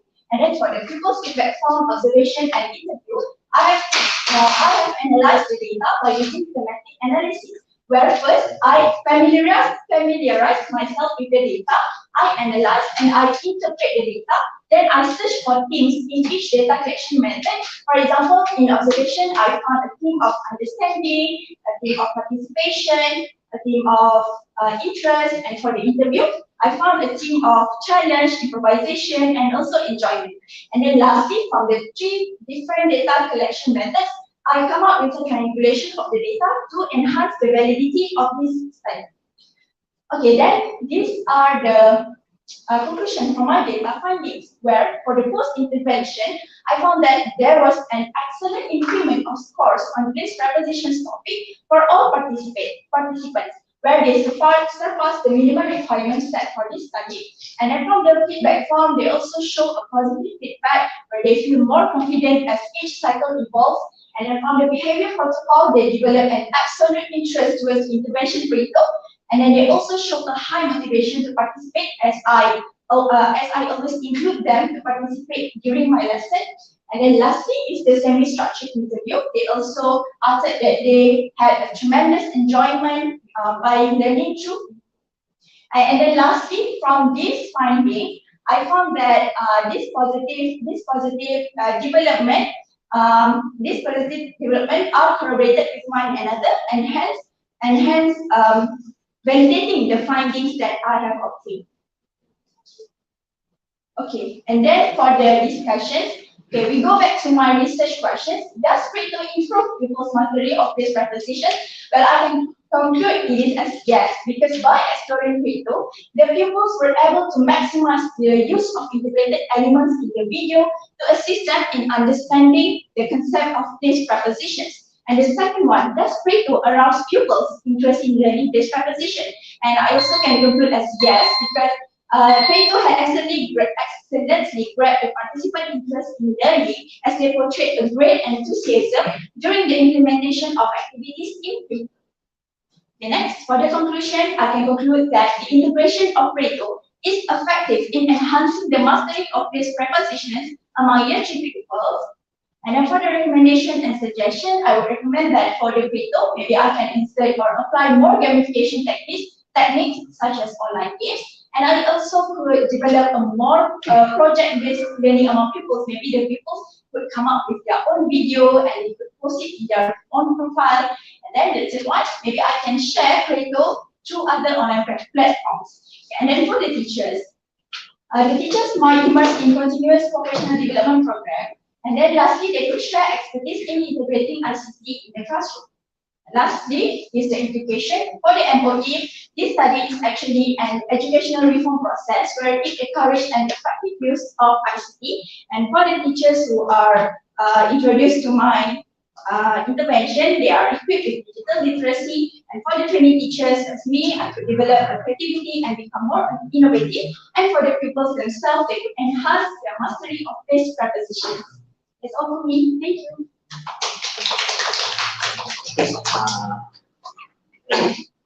Thank you for your presentation. I think the first one only, the most important. Actually, you need to let us know what is Pareto actually. Okay.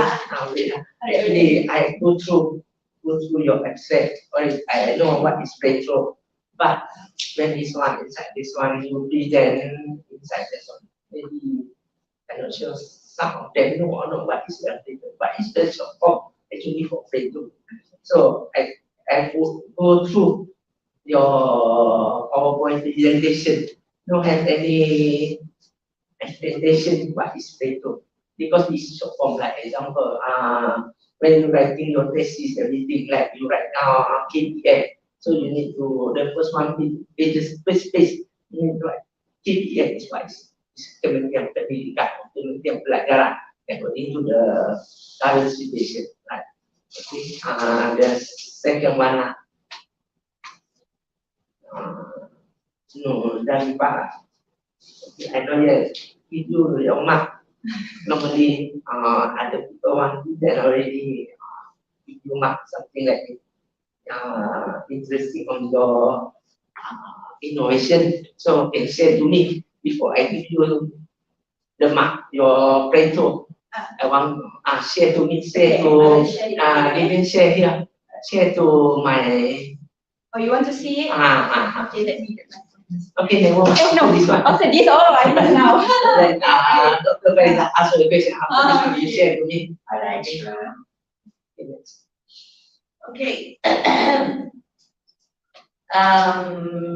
Your data collection procedure, right? Yeah.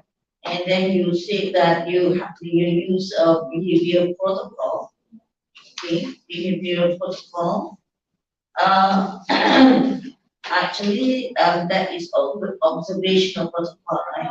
The name is observational protocols. Okay, and then what is it that you observe?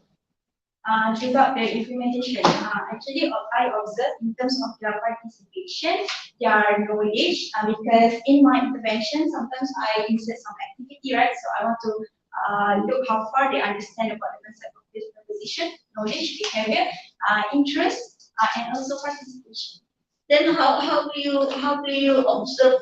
Oh, okay. Since I conducted this action research online, okay, first, I asked my participants whether they have gadgets at home because it is lockdown, so I cannot meet them. So I conduct a Google Meet. Okay, then they have a laptop and they have a phone.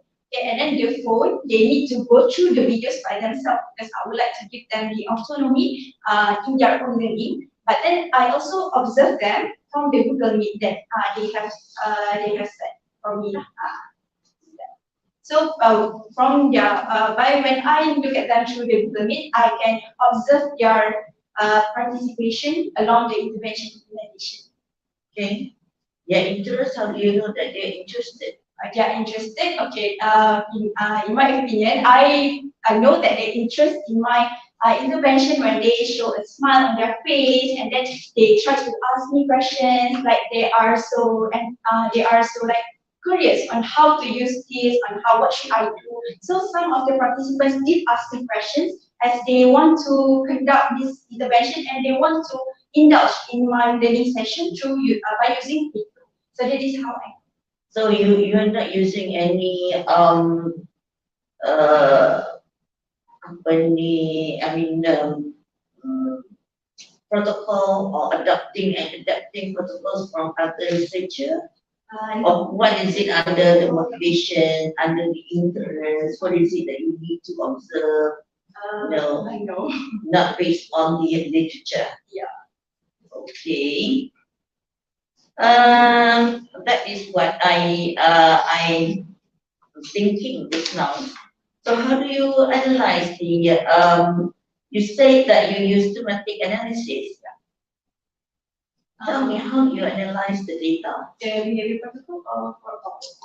Oh, yeah. For example, for the Deductive, you use deductive or inductive? mostly I use deductive where I already set the like some like quite the same like the theme, so I could easily extract the theme. For example, I already set the theme like knowledge. Okay. Then you get the theme for knowledge. My supervisor, what she suggests me to do so because I asked her about the content in my behavior protocol and she said that okay, maybe you can insert this and you can insert that. So I gain it mostly from my supervisor. Okay. Usually, if you use thematic analysis, okay, whether it is deductive, and you use it, you take it from the literature. You need to, because you read, right? You have to refer to the literature, right? You have lots of literature on the motivation, right? And also whatever that the theme, right? And then you get it from the literature. From the literature, then you get the list of the words. Can you follow that? Yeah, and then use it when you observe. This is only not only for you, but for all of you. Okay. So, and another thing is that I would like to suggest here, the last one, sorry, yeah. Sorry, question. The last one, the last page. Okay, the conclusion. The conclusion, okay. If you look at the conclusion, the integration of Brito is effective in enhancing the mastery of place, the mastery of proposition of place, right? Okay, among the three pupils. Okay, the integration of Brito is effective. Oh, I think I took the wrong way. Kenapa kat situ? Because if we want to use effective, it is not suitable for action research. Yes, yes, because that is Or quasi. you, yeah. quasi-experimental. So bila you kata the integration of it is effective, it means that you are testing the intervention. You are testing the tool. Sekarang ni you nak tengok whether the tool can help your students improvement, right? Yeah. So your focus is on the students. So jangan guna perkataan effective when you relate to the tool. So bila you guna perkataan effective and you relate it to the tool, then become quasi-experimental. Okay, be careful. Okay. Thank you so much for your recommendation and suggestion. So nanti balik check balik Zamira okay, the way you write. Thank you so much. Okay. Thank you. Now, please welcome the next presenter, or our last presenter, Tentu Fatih Fadilah Student Council from Untitled Chapter to present the presentation. Please welcome.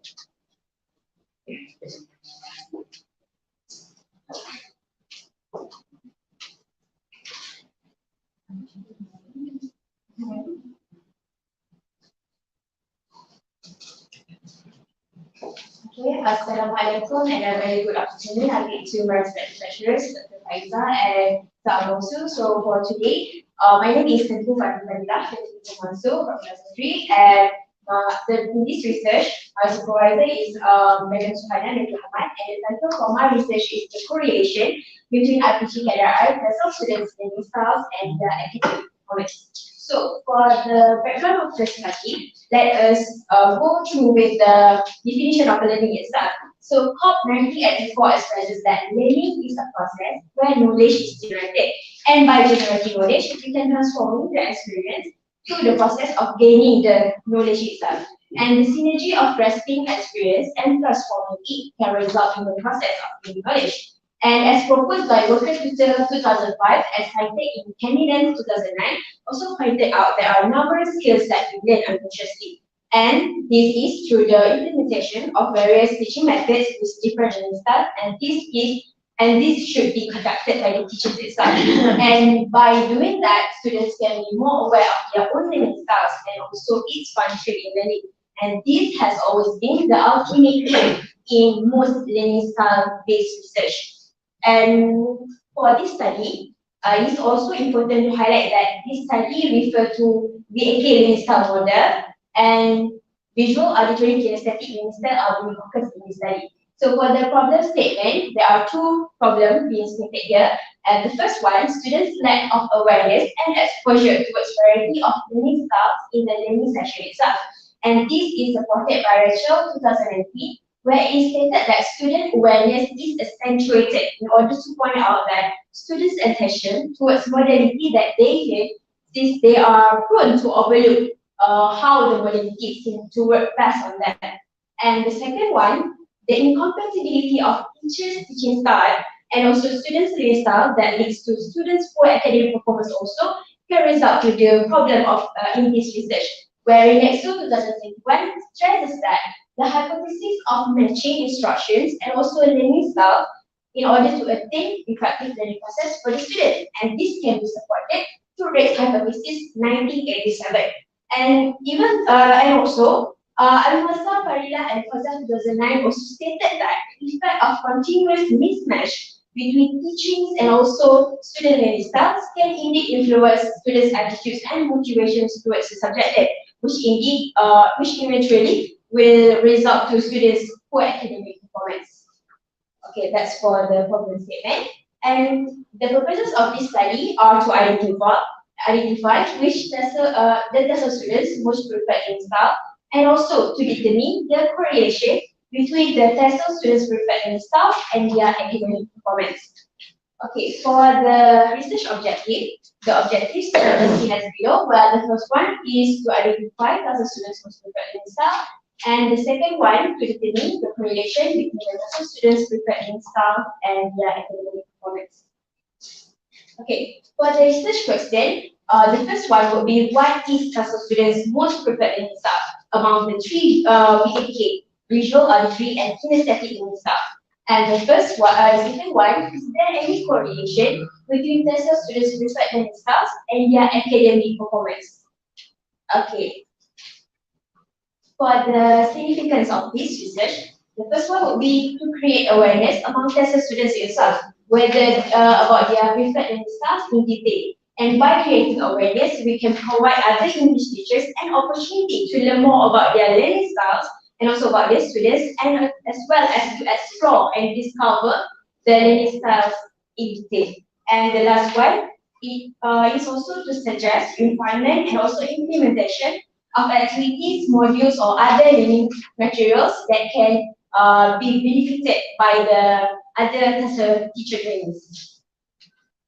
Okay, for the related past research, as for the most preferred learning style among ESL learners, which is the first research objective focus in this research, Awang et al. 2017 affirmed in study that the most preferred learning style is kinesthetic learning style, and is also supported by the findings yielded by Vaishnav 2015, where it is also highlighted that kinesthetic learning style is considered to be the commonest one, the most common one in the study conducted.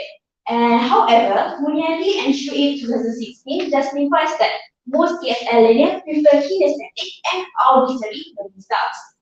Okay, that's for the first past research. The second one would be for the correlation between students' learning styles and their academic performance. So the first one, a study done by Abo 2016 found that there is a significant correlation between visual, auditory, and kinesthetic learning styles and students' academic performance. And it is generally presented that 60% of the students' academic achievements are influenced by their learning styles. However, Mooney et al. 2018 concluded in his study that there is no significant correlation found between learning styles and students' academic performance.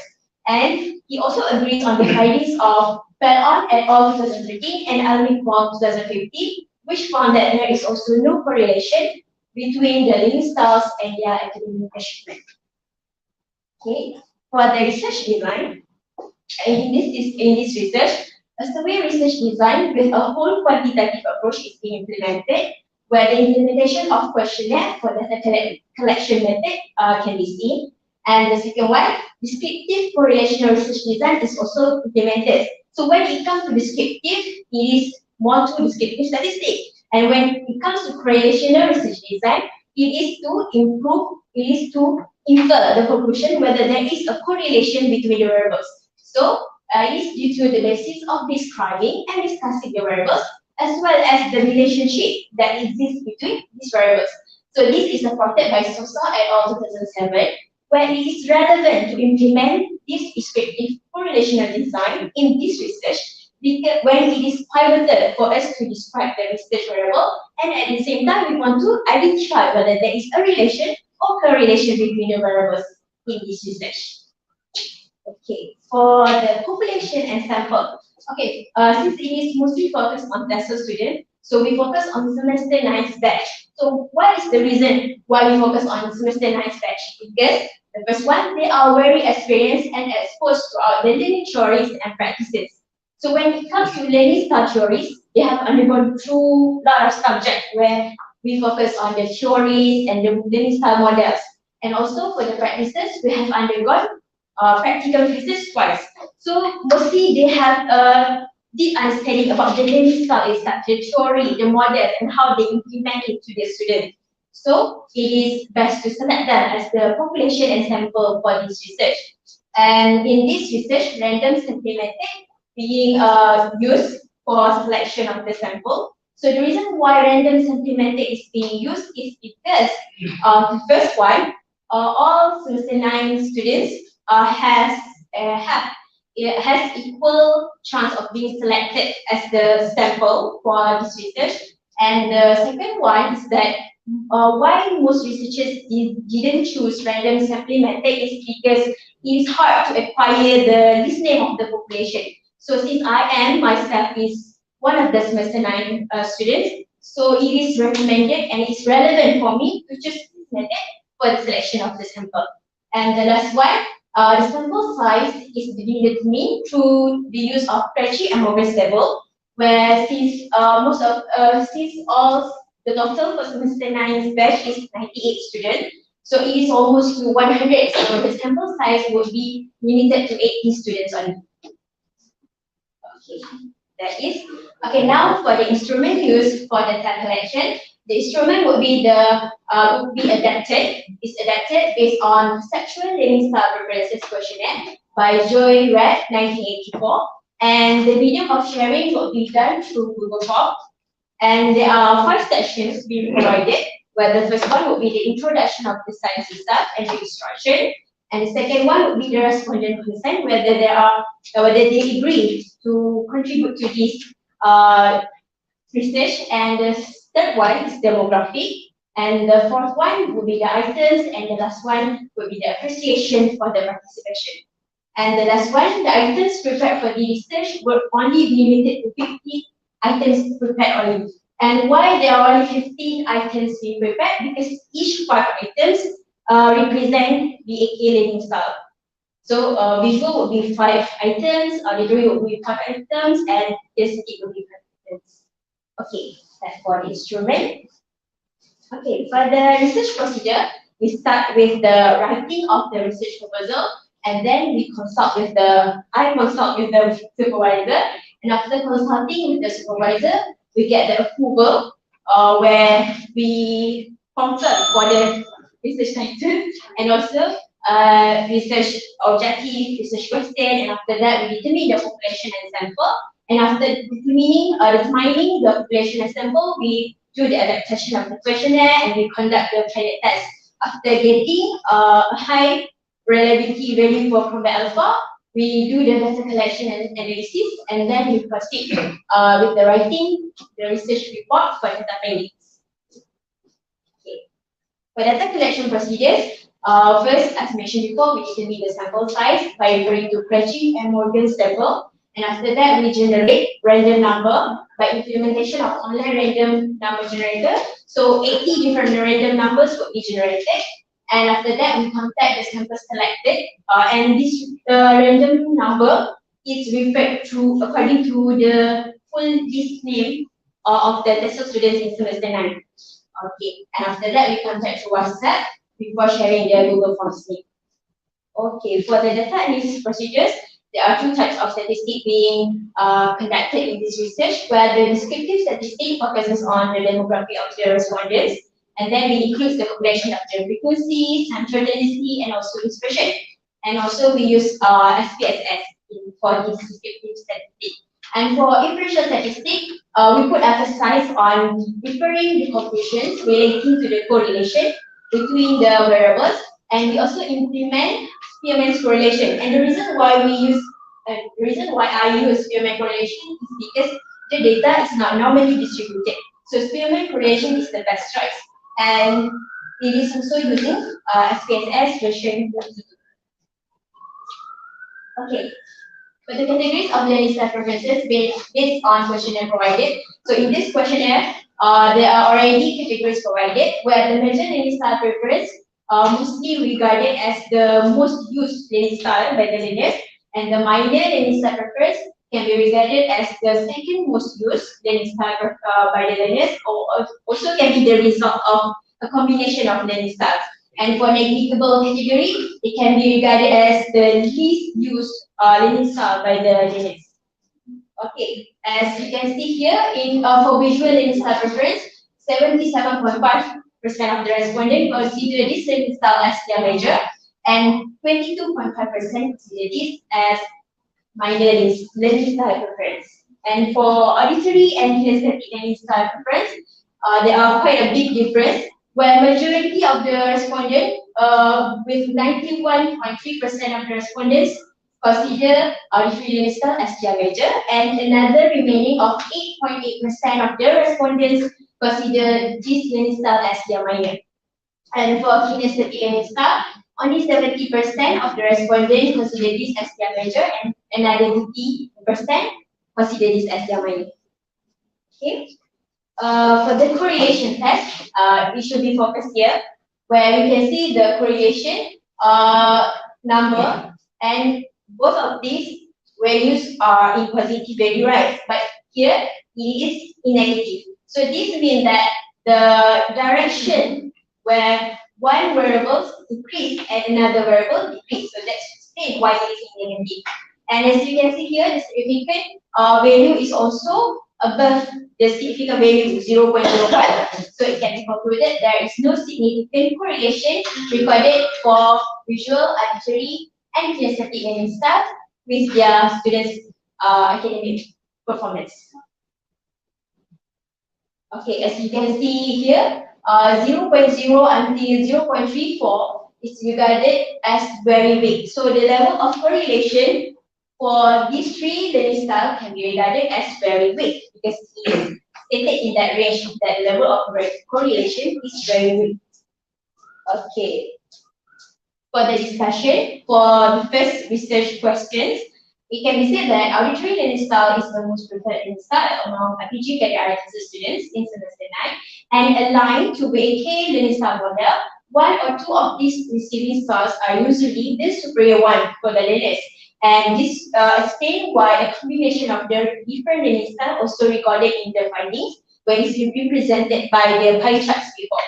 And Clark 2008 also states that learners might be prone to one style of learning for a certain task and apply a blend of other methods for a different task.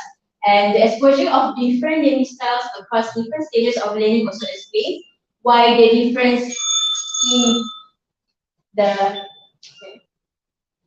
in the pie charts presented before. Okay. For the second RQ, there is no significant correlation between two variables is recorded. A very weak correlation can be reflected for all three learning styles studied. Mooney et al. 2018 and Awang et al. 2017 also affirmed that there is no significant relationship between learning styles with students' academic achievement, which proves that these findings are aligned with these two findings before. Okay, for the conclusion, it can be said that the students in semester 9 indeed managed through numerous modalities in learning, with auditory learning style being the most preferred one. And the second one, that it can be concluded that there is no significant correlation between the preferred VAK learning style with students' academic performance.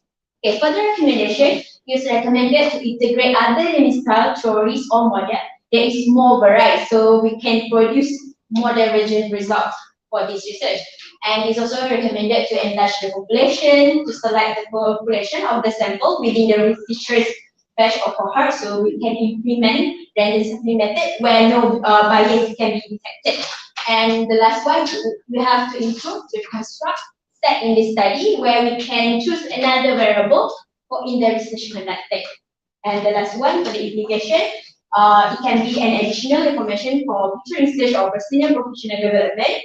And the last one, and the second one, more innovative and creative approaches in fulfilling student requests in learning.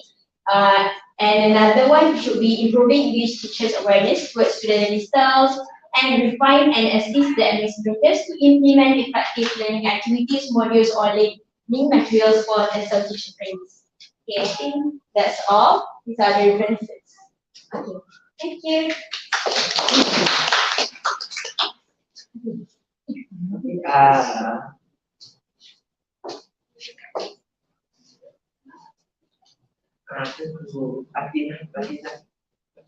The first one, when you present, try Slow down. let's to see at the The slide. try to see your Okay.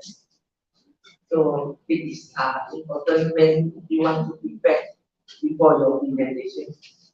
Okay, or sometimes you can see your computer. Okay, so, the second one. Okay,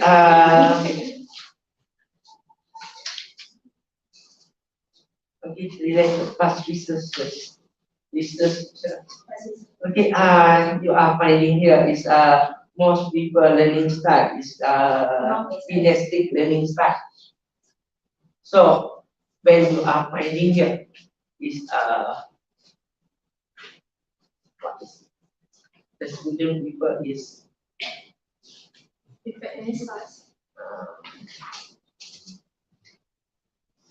so, auditory learning style here. So that's something that your research is not supported. Because if you are finding the auditory learning style, so try to find that As the learning style as well. support the auditory learning style. But this one also you can change, you can adapt, but you must explain why. The previous research they said that the student prefer kinesthetic, but your research here you found that auditory learning style is prefer here. So you need to explain in detail why. So you need to give explanation this way. Because but if you find the past research is about the auditory learning style that is already supported, can be support your current result. So the second, the third one, I don't understand actually. I try to listen what is actually major and minor when you show show back. This one. What is major, what is the minor actually? The major learning style preference means that most students are attracted to this kind of learning style compared to minor. Minor where it can be the student combine his learning style with the other learning style, or it can be the second most preferred learning style compared to the major one. That is for minor and major. Compared to major. What is major? Means that 77.5% of the respondents consider this learning style as their major learning style.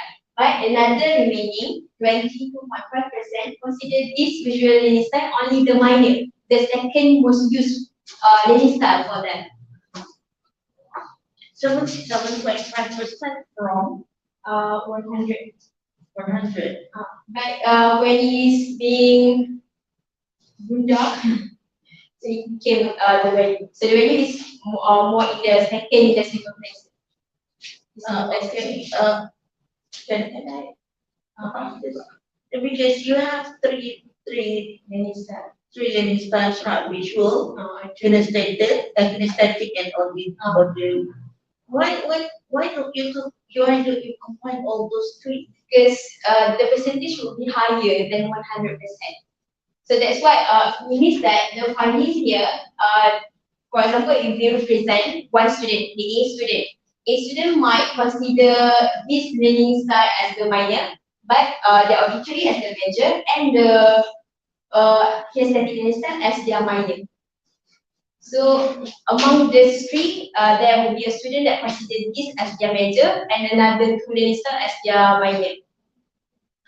Can show can show how you collect this data. You have how the data finding for this one. We do updating how you collect, so that we can know more understand how you get 7.5%. So this is the score first. So in the questionnaire, it is scale measured on 5 Likert scale, right? So the total of the 5 Likert scale is being added and multiplied by 2. And after that, we would get the score. So for the score ranges for this score, it is considered as major learning style preference. And after that, I try to make it in extract it on the table, and after that I change to pie charts. Is that how Joy did the Yes. analysis? The instruction is explained that way in the questionnaire. And is that you adapt from Joy, right? I only adapt the questionnaire and to the original version is the key items. Meaning that there are 3 more other learning styles. So since I'm focusing on VAK learning styles only, so I cut it to 15 items only.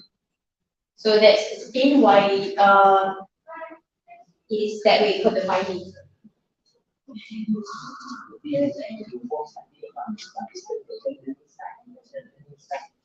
So that only understand this is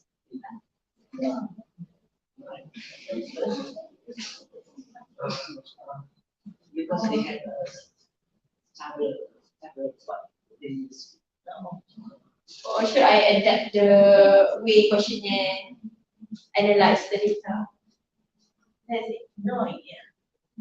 I have no idea. Because I already follow the instruction for the analysis. Yeah, How to know You- which one is the most perfect one. You need to refer to your supervisor because most of us actually don't really know of how you don't really understand, not really Right. see how you analyze the data and how you present the data because the way you present the data actually is quite confusing or confuses.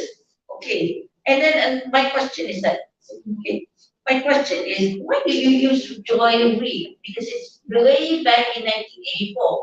Don't you have the more recent one?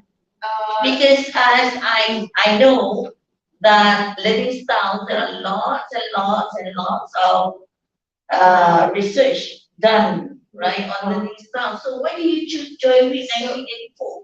The reason why because it's mostly focused directly on the academic style. Of course, there are adaptation, but it's on the tactile. The kinesthetic is being replaced with the tactile learning style. So since I was focusing on the academic style, so I decided to choose Joy 1984 since it's the original one.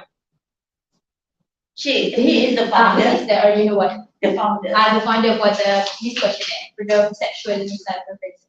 Okay. Okay, that's it. Thank you. Before we end our session for the day, I would like to invite the Abang to identify the Jafar to receive a token of appreciation.